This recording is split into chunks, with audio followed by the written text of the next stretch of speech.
Lo percaya nggak kalau suara bisa ngebawa arwah? Maksud gue, kadang yang nelfon lo itu suaranya familiar. Lo pikir itu temen lo, tapi ternyata itu bukan dia. Nama gue Randy.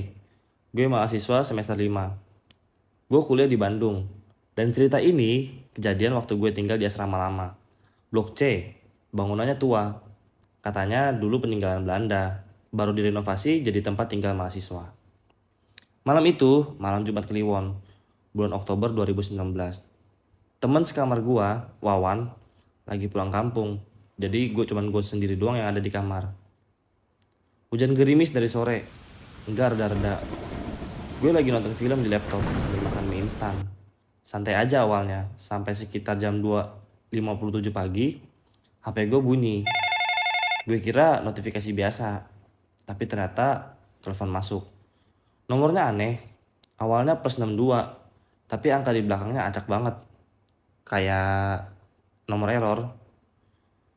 Gue angkat, karena mikir jangan-jangan keluarga nih.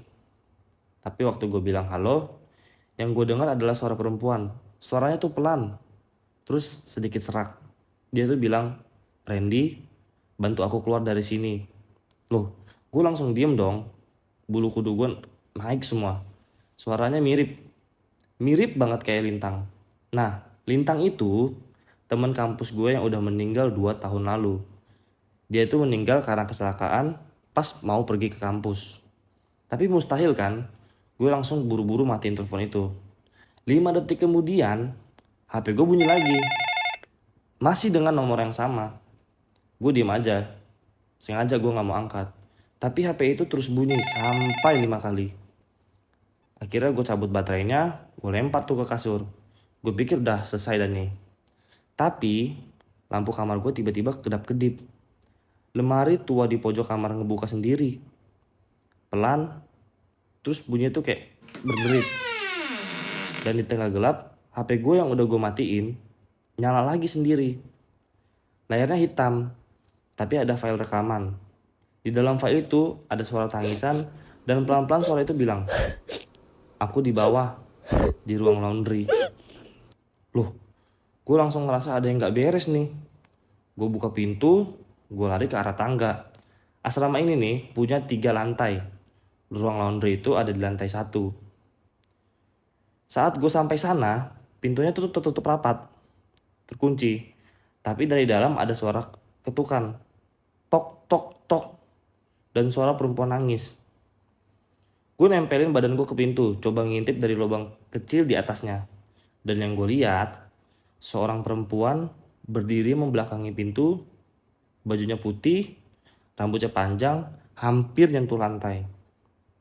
Dia diem, dia nggak gerak sama sekali. Tapi tiba-tiba dia menoleh dan separuh mukanya hancur, kayak terbakar. Matanya kosong, gigi-giginya kelihatan tajam, tapi dia senyum. Gue langsung lari ke atas, keringet dingin, nafas gak karuan. Tapi waktu gue sampai di depan kamar, pintu kamar ketutup dari dalam. Gue coba buka, kuncinya gerak sendiri. Dan dari balik jendela, gue lihat bayangan. Seseorang duduk di kasur gue, rambutnya panjang. Tapi badan gue masih di luar. Gue tendang pintu masuk, terus tiba-tiba udah kosong gitu aja. Tapi waktu gue ngaca, gue sadar betul tuh, di belakang gue ada dia. Dia berdiri di belakang gue persis, melotot ke arah gue. Setelah itu gue udah gak inget apa-apa lagi. Gue bangun di pagi hari, kepala gue pusing, badan gue lemes, ternyata gue demam tinggi sampai 39 derajat. 2 hari tuh gue sakit. Teman-teman asrama cerita, mereka gak denger suara apa-apa. Tapi penjaga malam bilang, di blok C, dulu pernah ada mahasiswi yang bunuh diri di ruang laundry. Itu kejadiannya tahun 1995, karena kasus pelecehan. Dan mayatnya ditemukan 3 hari kemudian, udah membusuk. Sejak saat itu, tiap malam Jumat Kliwon selalu ada yang dapat panggilan dari nomor yang gak dikenal. Dan kalau nomor itu diangkat, arwah itu bakal datang. Jadi, kalau suatu hari lo dapat telepon jam 3 pagi dari nomor yang gak lo kenal, jangan angkat. Karena yang manggil biasanya itu bukan manusia.